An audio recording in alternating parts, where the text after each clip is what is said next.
शुक्रवार व्रत कथा। अगर आप शुक्रवार का व्रत करते हैं तो शुक्रवार की व्रत कथा अवश्य सुननी या पढ़नी चाहिए। ऐसा करने से माता की पूजा अर्चना संपूर्ण होती है। माता व्रत कथा। एक गांव में एक बुढ़िया रहती थी जिसके 7 बेटे थे। 6 बेटे कमाने वाले थे और एक बेटा निकम्मा था। बुढ़िया माँ 6 पुत्रों का जूठा 7वें पुत्र को देती। 7वां पुत्र एक दिन अपनी पत्नी से बोला, देखो मेरी माता का मुझ पर कितना प्रेम है। वह बोली, क्यों नहीं, सबका जूठा बचा हुआ तुमको खिलाती है। वह बोला, जब तक आंखों से न देखे मान नहीं सकता।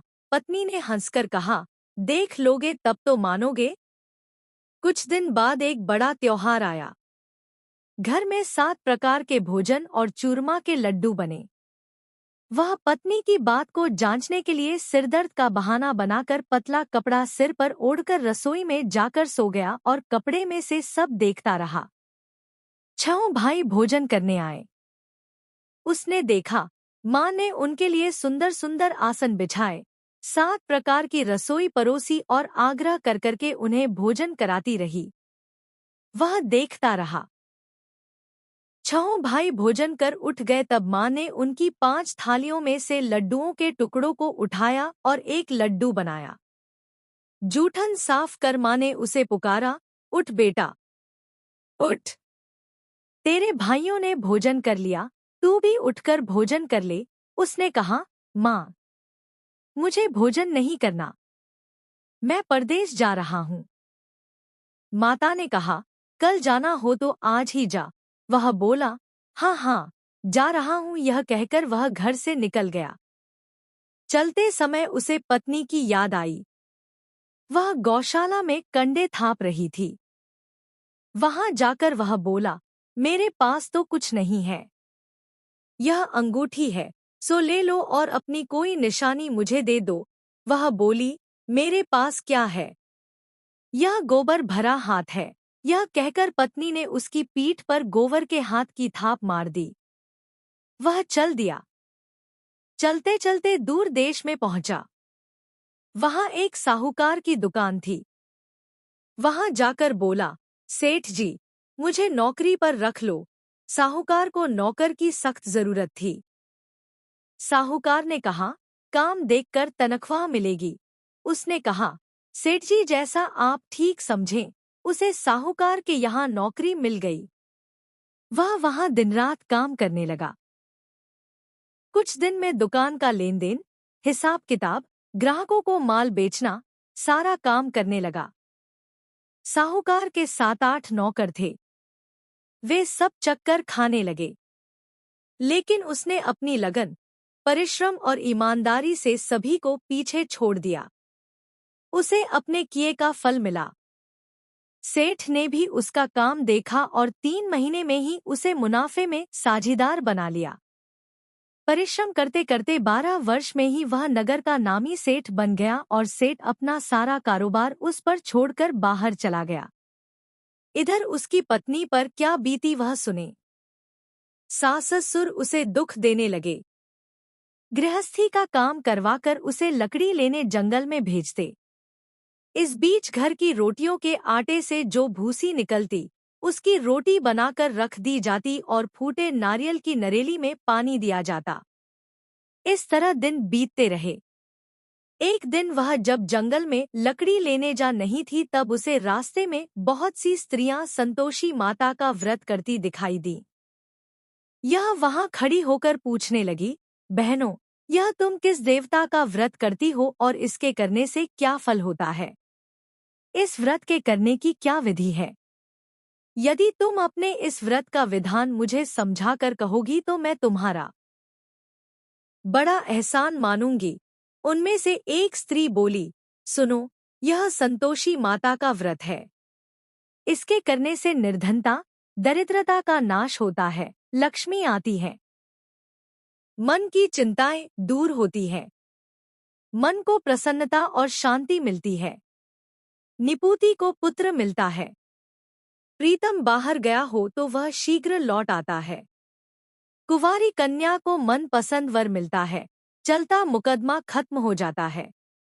कलह क्लेश की निवृत्ति हो, मुख शांति होती है, घर में धन जमा हो, धन जायदाद का लाभ होता है तथा और भी मन में जो कुछ कामना हो सब संतोषी माता की कृपा से पूरी हो जाती है।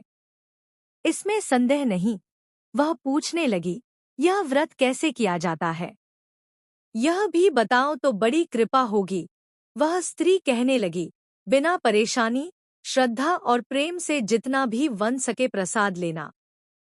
5.25 से 5.25 आने तथा इससे भी ज्यादा शक्ति और भक्ति के अनुसार गुड़ और चना लें। हर शुक्रवार को निराहार रहकर कथा कहना, सुनना। इसके बीच कम नहीं टूटे। लगातार नियम पालन के करना। सुनने वाला कोई न मिले तो घी का दीपक जलाकर उसके आगे जल के पात्र को रख कथा कहना, परंतु नियम न टूटे।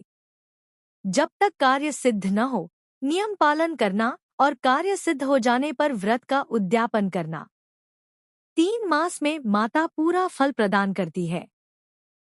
यदि किसी के ग्रह खोटे हैं भी तो माता 1 वर्ष में अवश्य उनको अनुकूल करती है।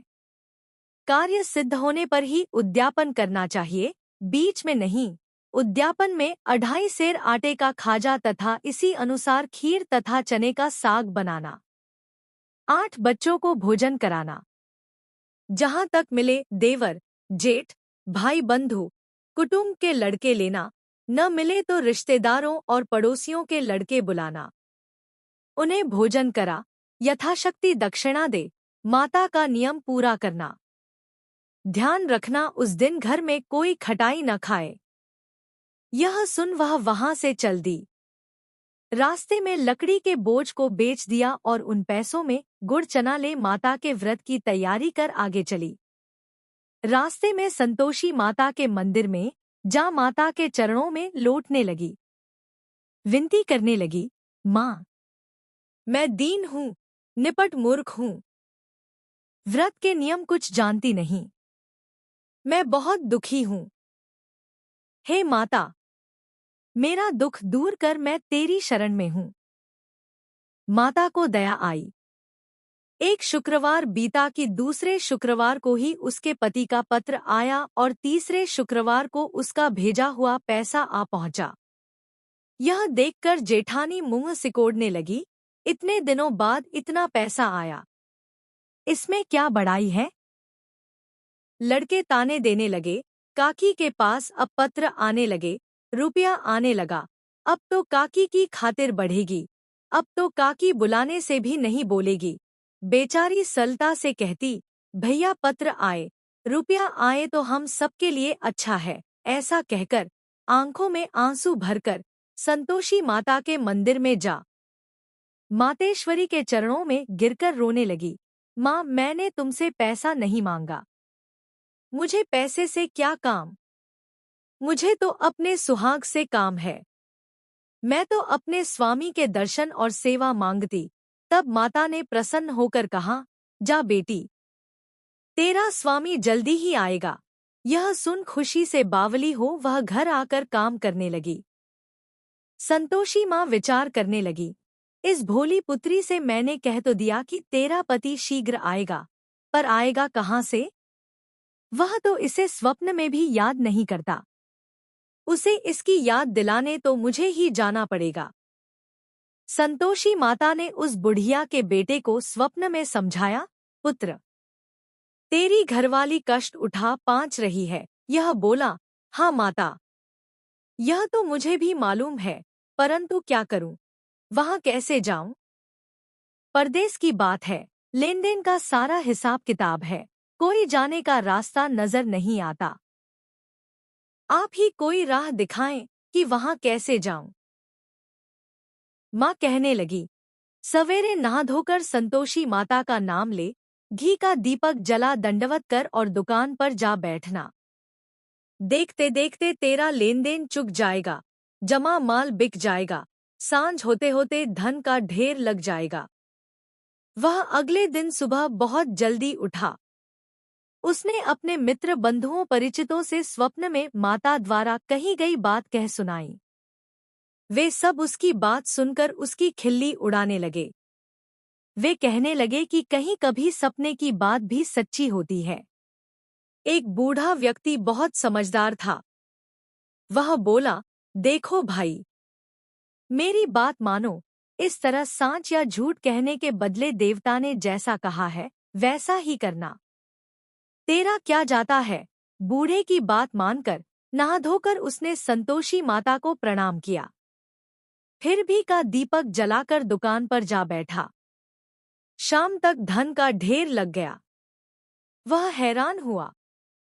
मन में संतोषी माता का नाम ले प्रसन्न हो घर जाने के वास्ते गहना, कपड़ा व सामान खरीदने लगा। सब काम से निपट अपने घर को रवाना हुआ।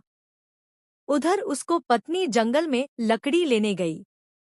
लौटते वक्त थक जाने के कारण संतोषी माता के मंदिर पर विश्राम करने बैठ गई। यह तो उसका रोज रुकने का स्थान था। धूल उड़ती देख उसने माता पूछा, हे माता, यह धूल कैसी उड़ रही है। माँ ने कहा, हे पुत्री, तेरा पति आ रहा है।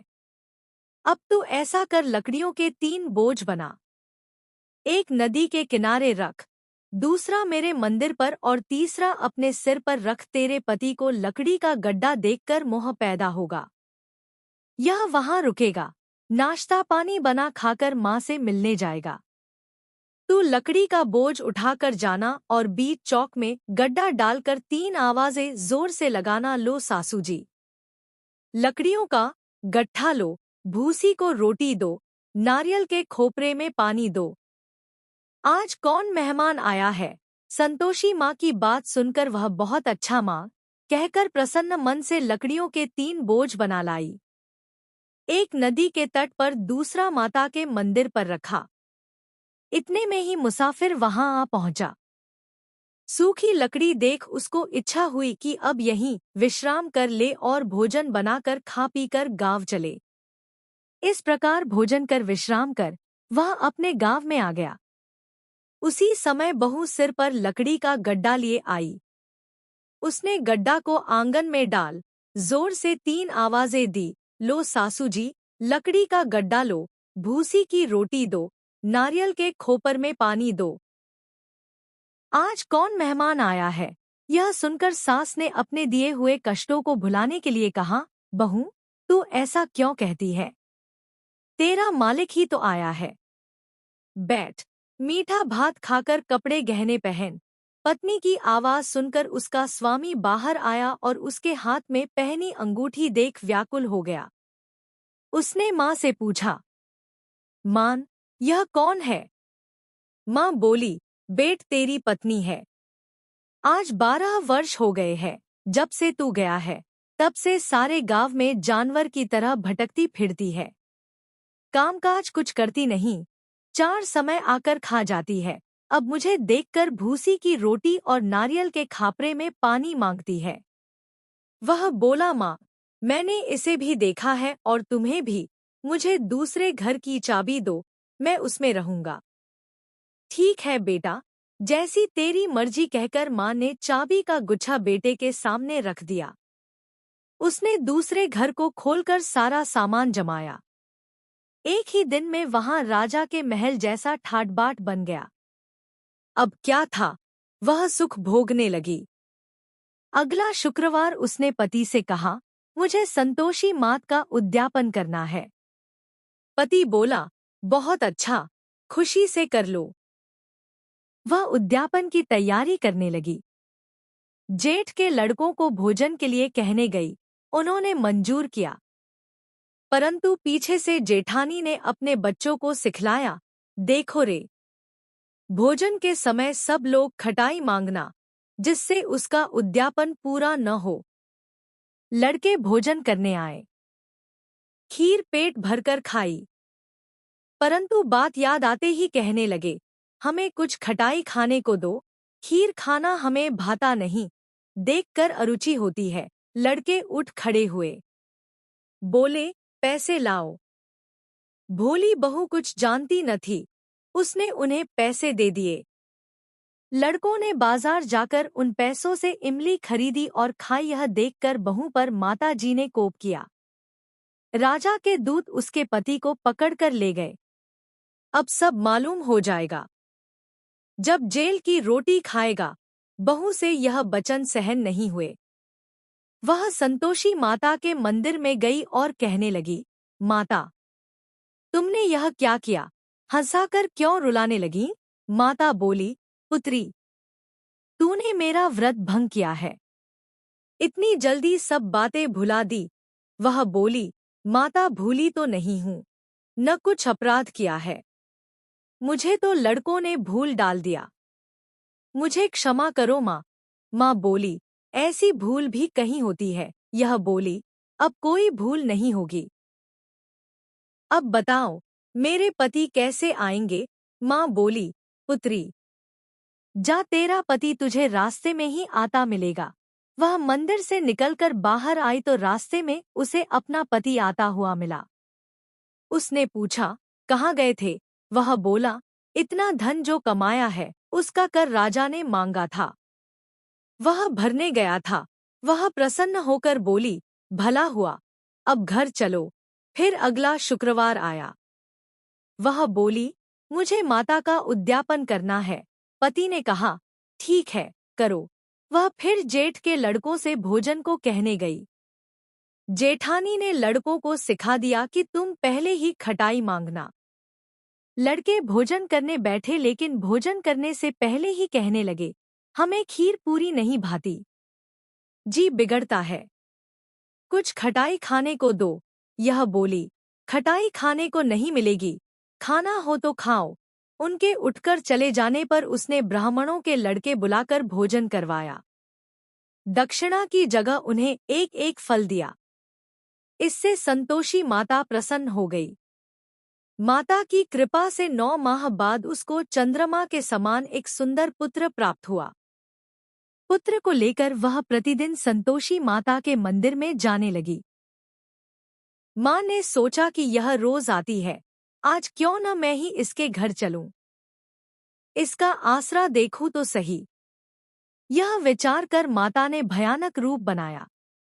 गुड़ और चने से सना मुख, ऊपर से मुंड के समान होंठ, उस पर मक्खियां भिन-भिना रही थी।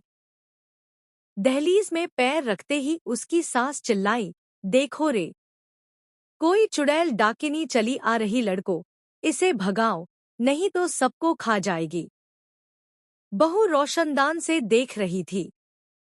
वही प्रसन्न हो उठी, आज मेरी माता मेरे घर आई है। यह कहकर दूध पीते बच्चे को गोद उतार दिया। इस पर उसको सास गोद में भरकर बोली, अरे रान, इसे देखकर कैसी उतावली हुई है, जो बच्चे को पटक दिया। इतने में माँ के प्रताप से जहां देखो वहां लड़के ही लड़के नजर आने लगे। यह बोली, माँ जी, मैं जिनका व्रत करती हूँ, यह वही संतोषी माता है। इतना कह उसने झट से घर के सारे किवाड़ खोल दिए। सबने माता के चरण पकड़ लिए और विनती कर कहने लगे, हे माता, हम मूर्ख हैं, अज्ञानी हैं। तुम्हारे व्रत की विधि हम नहीं जानते। तुम्हारा व्रत भंग कर हमने बड़ा अपराध किया है। हे माता, आप हमारे अपराधों को क्षमा करो। इस प्रकार बार बार कहने पर संतोषी माँ प्रसन्न हुई। इसके बाद उसकी सास कहने लगी, हे संतोषी माता, आपने बहू को जैसा फल दिया वैसा सबको देना। जो यह कथा सुने या पढ़े उसका मनोरथ पूर्ण हो, उसको जीवन की खुशियां मिले। हैंड चैनल को प्लीज सब्सक्राइब कर देना और वीडियो को लाइक कर देना।